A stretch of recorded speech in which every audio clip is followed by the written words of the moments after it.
Today's video is on how your mindset and how you set the tone for the day really shapes up how everything is going to go in a flow, right? And you're saying, well, not always. Yes, it does. So stay tuned.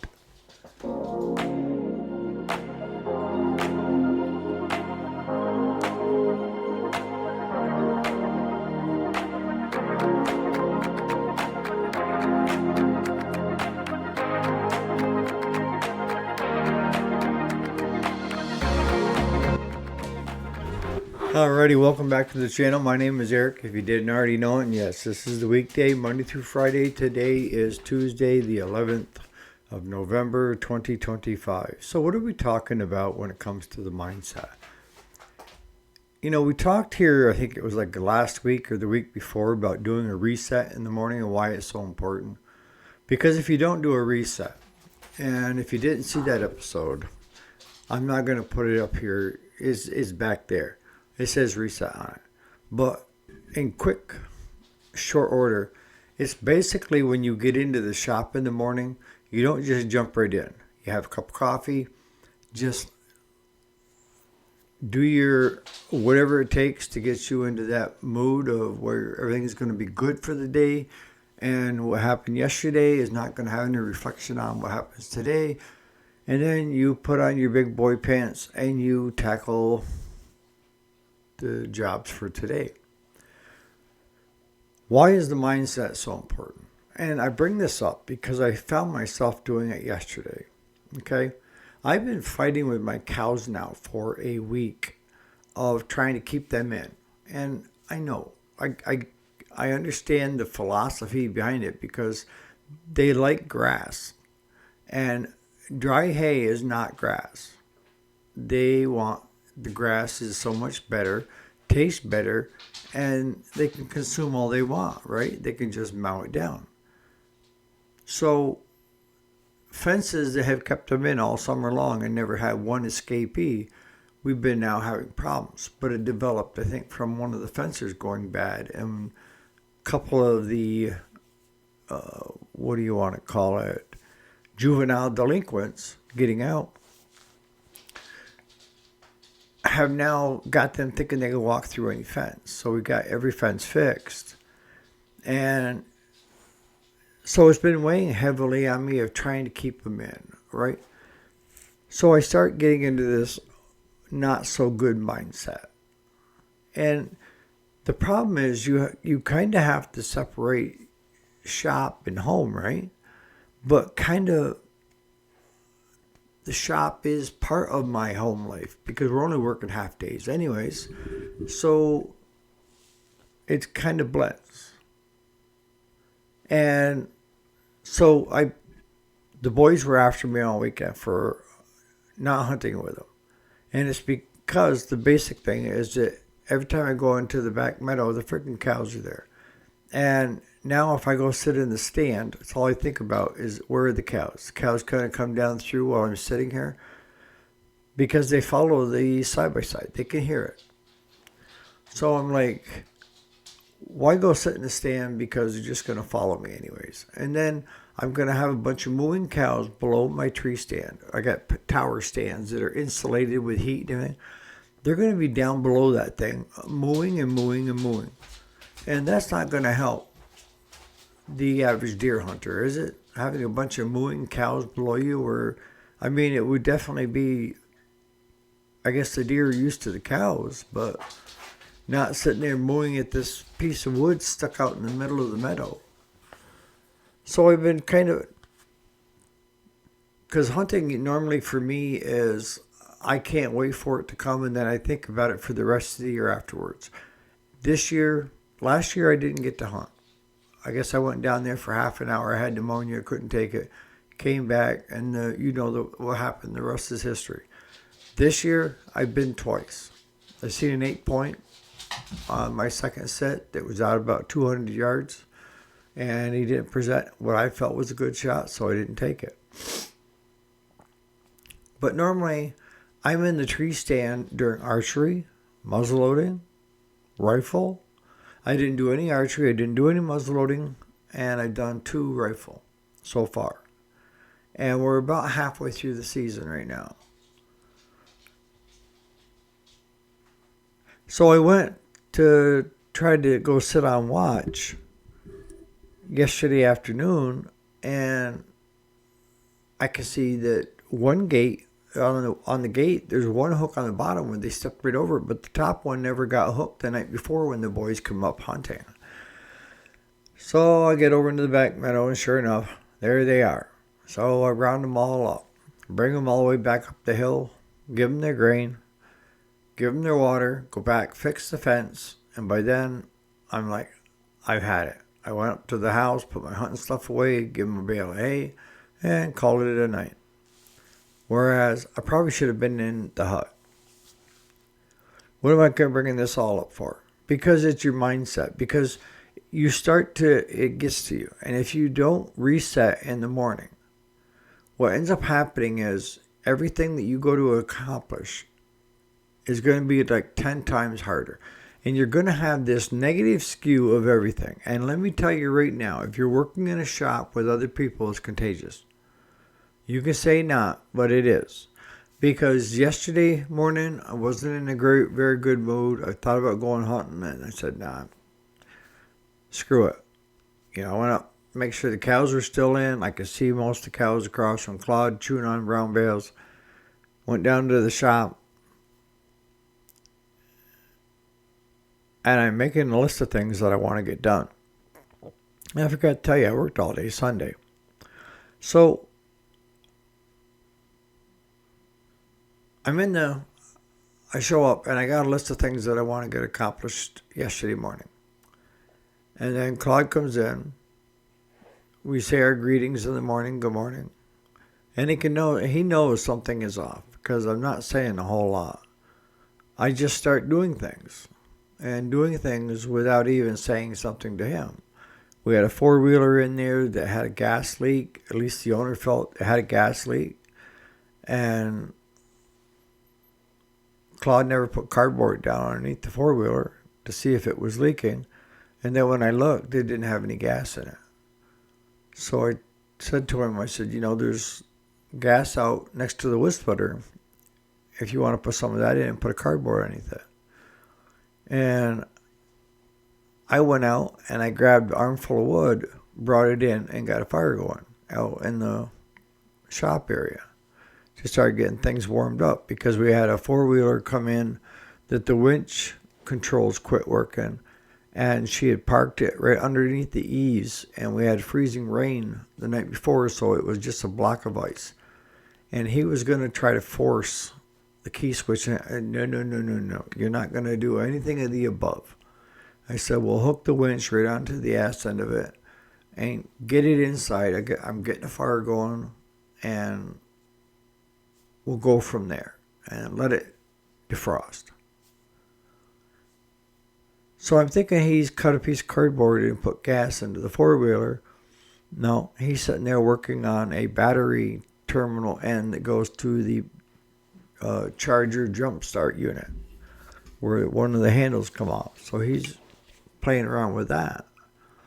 And I go out in the other part. I cut a piece of cardboard, slide it underneath the four-wheeler, go out to the woodshed, grab the gas, dump the gas in, come back in. He's still working on the battery thing. Of course, let me tell you, I didn't do a reset yesterday morning. I was already in a crappy mood because I really wasn't feeling that good either, and I still not. But I was in a crappy mood, and he could pick up on it, and he's trying to figure out what's going on. And so I said, what are you doing? So I'm trying to fix this battery in. So how long does it take to fix the battery in? Well, that's not what you should say to Claude. Didn't make him happy.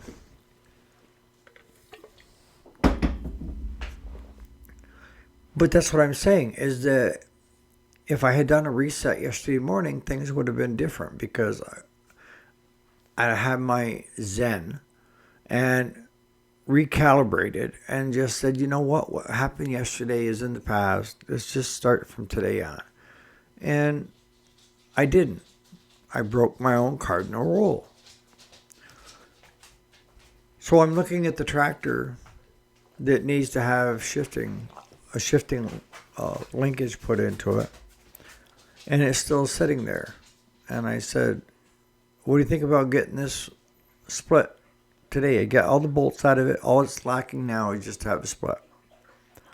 And he said, well, I don't know why, but it won't come apart.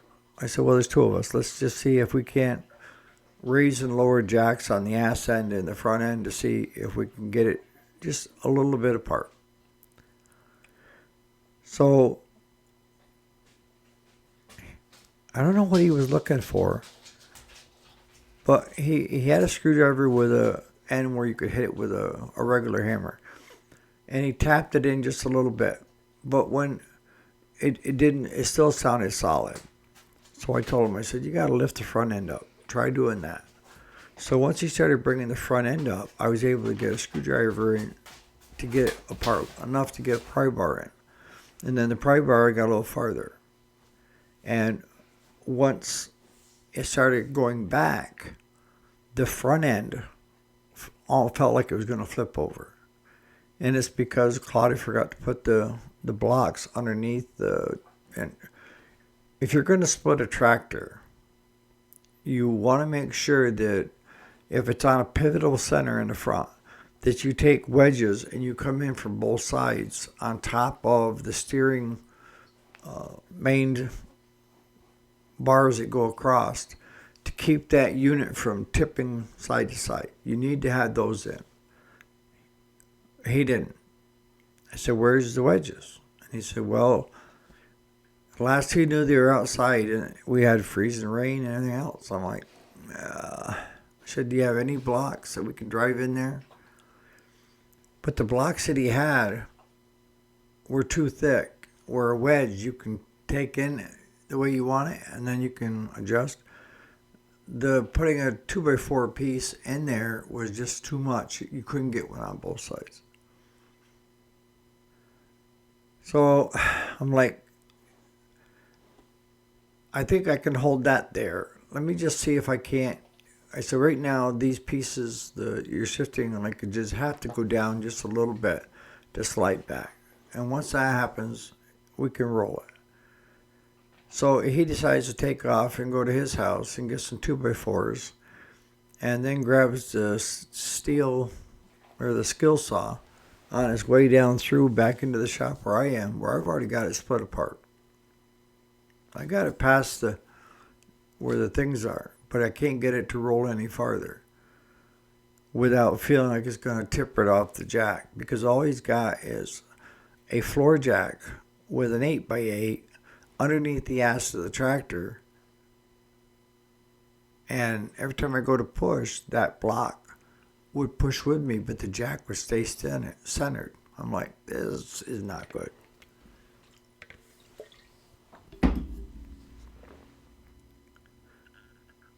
In the end, we still got it done, but it was a fight, okay? And it wasn't anything that he had done or was doing. It was my attitude.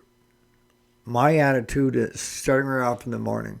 And by the time he got back, and I already had it most of the way split, and he was yet to cut the wedges, he started becoming Miss Bitchy Ass, which that's what I was all morning. It's only fair that he gets to jump in and join in with the crew. It's very contagious. If you get a sad sack in the shop, it will wane on the other ones. It will. Claude wasn't doing anything different than he does every morning. The only difference was me. And my attitude of push, push, push, push, push. And sometimes when you get that push, push, push, push, push, what happens? Somebody can get hurt. That front end of that tractor, when it dropped, when we started to split, could have rolled right over onto its side, pinching either him or I. And the rear end, we're not moving. If it come off the box, it would have hit the ground and could have hurt something on the tractor, or worse yet, hurt somebody else. You got to have a plan of action, right? So we had all that done by 8:30, because I told him, because he said, why is your truck running? I said, we need to go up 38 miles to Craig's to he's got a problem with a radiator bypass hose that's leaking. So we get up there, and of course it's out in the weather. So we're working in about 20-degree weather, ice everywhere. And he thinks he's got it all figured out. It's a kink in the hose, and it can't get pressure through it. So as the heater, the block, or it's a tank heater, as it surges and pulses and pushes, that is pushing out through the top because the bottom is kink. So he makes all these adjustments on how to move things. And I say, Claude, your hose, I just put my finger through. He's like, what? I said, the back side of this hose just opened right up, like, parting the seas back in its day, And I had Craig get a bucket so he could sit underneath it so he wouldn't lose the antifreeze. And I just took my fingers and I ripped that hose right open, and it just started pouring right into the... And I told him, I said, all that moving, all the other stuff, it wasn't it. It was the hose. The hose is shot. And we had 1/2 inch and 3/4, and neither one of them were big enough. Or 1/2 inch and 5/8, and we needed 3/4. Thank goodness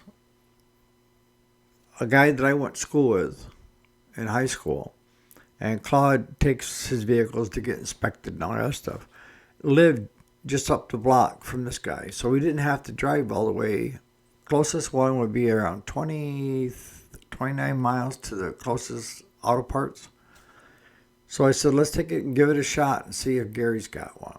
So we pulled into Gary's. I said, I'm going to stay in the truck. I am froze, and I need to get warmed up. Go in and see Gary if he's got a piece of hose that we need, how much. And I'm still on my negativity, by the way. And I'm thinking, what the hell? I cleaned out all the $1 bills, all the 5s, and everything else out of the center console of my truck and put them in a cookie jar at the house because I don't like spending $1 bills and a lot of times 5s. I put them in a jar for them to be fruitful and multiply, which they rarely do. And which my massage therapist has already told me is that with inflation, I'm actually losing money because when I put it in there, it had a certain value, and now it's actually worth less. Thank you. Just for that, get a good massage and a business lesson. So he runs in. Gary's got a piece. Asks who it's for. We tell him we're working just cross lots. He said, no. He said, Craig brings all of his work to me. Tell him the hose is on me. So we whip back in. And he's like, that was quick. And I said, yeah, we've already been 38 miles each direction. And he's like, bull crap. I said, no. Gary had the hose. He said, you're a great customer. It's on you. It's on him. Whatever you guys want to work out. He didn't charge us for the hose. I should have said it. He charged us $100. Well, that's not good business policy. Get it back. Get it on. Of course, by now, Claude has developed kind of like the same attitude. And I can tell when he's that point is because every other word is a swear word. You ever find yourself doing that? When you find yourself doing that, that's having your mindset in the wrong place, because it started out every effing this, every effing that. It's too cold. This I can't. My fingers don't work. And he's just on and on and on and on and on. And I'm thinking, is that how I sounded all morning?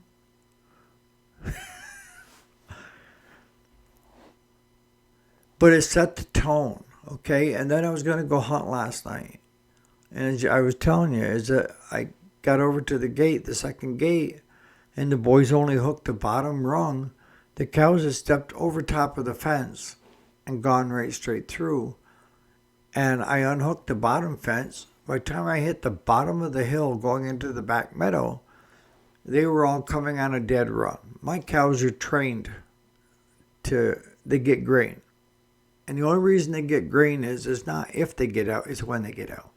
And if I shake that bucket, because you are not going to wrangle cows like you see on TV, the only way you're going to get cows back in is have them follow you back in. If you try to push them, you're going to splinter the group. All right? So mine are trained. They get grain, they go back in. And instead of going hunting, I said, screw it, I've had enough. This always happens, everything, blah, blah, blah. And I started using the always, everything goes wrong. And that's not the case, is it? But I'm in that mindset, I'm in that grind. And I'm really pissy now because now I'm cold and my hands are soaked from getting water for them, doing the fence, and getting the hay for them, which they didn't need, but I figured I'd throw one out anyways while I was in my winter duds.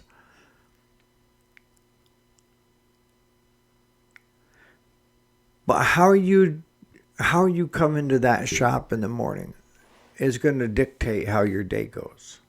It really is. You really have to look at things and say, what went on yesterday cannot carry over into today. Okay? Today's a new day. And I can tell you right now, how you approach your employees, your customers, anybody else, your vendors, if you're in a pissy mood, it's going to ring through. And if you're smiling and happy-go-lucky and talking to a customer as they're paying you, it's going to be a better experience for both of you than you sitting there like Scrooge McDuck with your hand out saying, anytime now, right? And how you treat your employees will affect how the day goes. I mean, if you're on their asses, if you have to be on your employees' asses, either you have bad employees or you're a micromanager manager. And that means you have to figure out which one is which. Because if you have bad employees, get rid of them. If you're a micromanager, you need to go micromanage something else and let your employees do what they do best. And as I said yesterday, when I took a couple of days off from being sick, they actually excelled and did better than our average day without me being there. So if you have good employees, they'll come through for you. But your mindset of how you approach things starting first thing in the morning will change and affect the whole day. It really will. And as the day goes on, if you don't straighten your ass out, it's going to get worse. You're going to get more pissed, more down, more everything else. And by the time it reaches 3 o'clock in the afternoon, you say you had it, you can't take any more. When really, God won't give you anything you can't do. So you're just saying that because you're at wit's ends. This morning, I've already done my reset. I didn't yesterday. I should have. But this morning, I did my reset. I know everything is in the past.